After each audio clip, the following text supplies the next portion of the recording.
جدال دو بانوی سینمای ایران بر سر این پرونده، یکی در حمایت از پژمان و دیگری مقابل پژمان. پژمان آزاد شد از بازداشت به قید وثیقه و 1 الی 2 روز بعد توی کانادا دیده شد. از ترکیه به کانادا رفت. بریم با ما همراه باشین، کلی وقایع و اتفاقاتی دیگه پیش اومده که با هم دیگه بررسی و رصد میکنیم.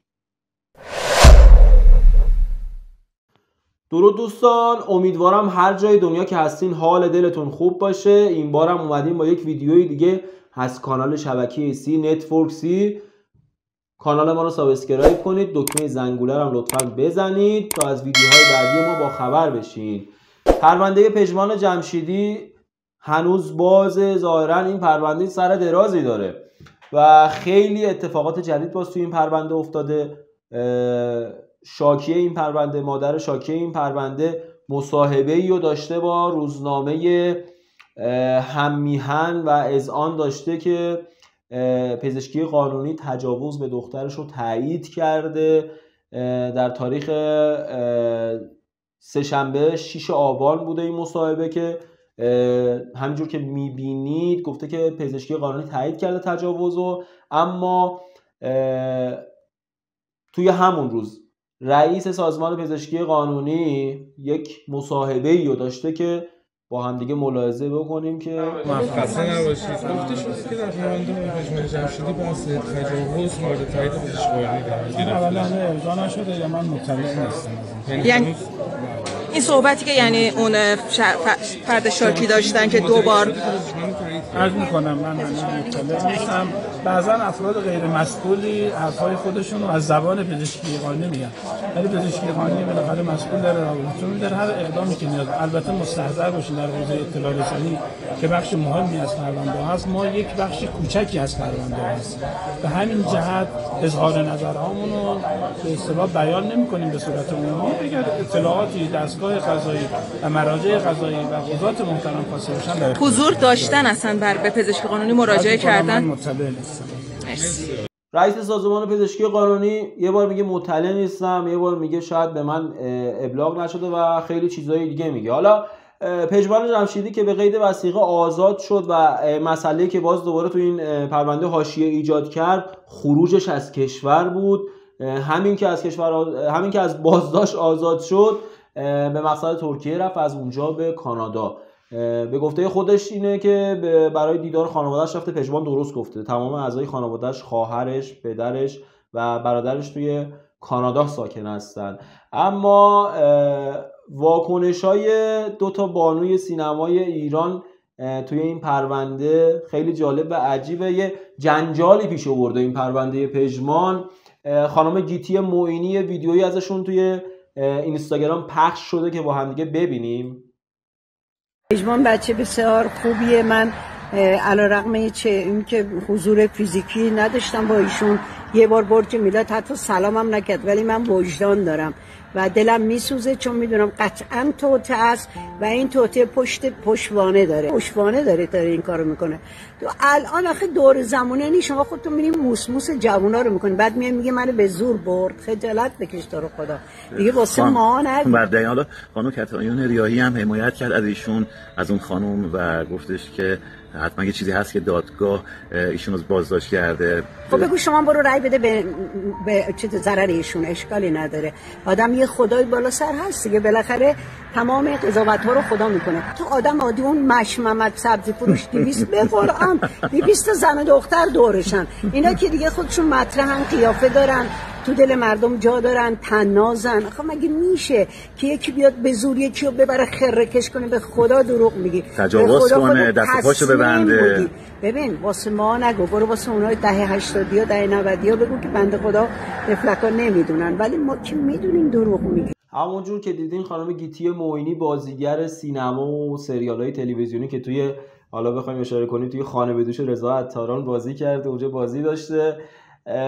اذعان دارن که برای آقای پژمان جمشیدی پاپوش تهمت و خانومی که شکایت کرده از پژمان کاملا تسلیم بوده توی این ماجرا و تجاوزی انجام نشده. خیلیا با خانم گیتی معینی هم نظر و هم عقیدن توی ماجرای پژمان. اون شرح ماجرایی که گفتن یه خورده عجیب غریبه، اصلا انگار فیلمای سینمایی خارجی اصلا بستن دست پا و بردن به زور و اینا یه سری اصلا خودش عجیب و ابهام داره و شبهه برانگیزه. خانم گیتی معینی هم دیدین در آخر ازشون میپرسن که خانم کتایون ریاحی در حمایت از اون قربانی بودن که واکنش نشون دادن، باز یه اذعان تندی داشتن به خانم کتایون ریاحی، گفته شما برو پس پشت اون شاکی وایسا، رأیو به اون بده. خود این قضیه اصلا یه چیز عجیبی به وجود آورده توی فضای مجازی، توی سینما، بین بازیگرا. البته 99% به قاطعیت میشه گفت همه حمایت کردن از پژمان و خیلی از آن عمومی خود کشور، مردم توی این پرونده یه جورایی طرف پژمانن. واقعا اگر که نتونه این شاکی ثابت کنه این اتهامی که به پژمان وارد کرده رو، حتما تاوان سختی هم از طرف مردم ممکنه داشته باشه، هم قوه قضاییه باید پیگیری کنه. واقعا با آبروی پژمان خیلی بد بازی شده اگر نتونه ثابت کنه. و یه پژمان جمشیدی یه دونه وایس پخش کرده که خودش صحبت کرده، اولین واکنش رسمی خودشه بعد از رفتنش به کانادا. با هم دیگه میشنویم. پژمان گفته که من کاری نکردم که بخوام فرار کنم، در جواب افرادی که گفتن پژمان فرار کرده گفته من خاکمو ترک نمی کنم، فرار نکردم، دیدار خانوادم رفتم. و چیزی که گفته تمام اتهاماتی که بهش وارد شده رو رد کرده و همه افرادی که قضاوت بد کردن پژمان رو به خدا واگذار کرده. گفته حتی اگر همکارای من و افراد دیگه که قضاوت کردن اونا رو به خدا میسپارم. با هم دیگه وایس پژمان هم میشنویم. انقدر در مورد خودم شایعه و دیگه واقعا سر شدم، یه جونی برای نه خوندن نه شنیدن دارم.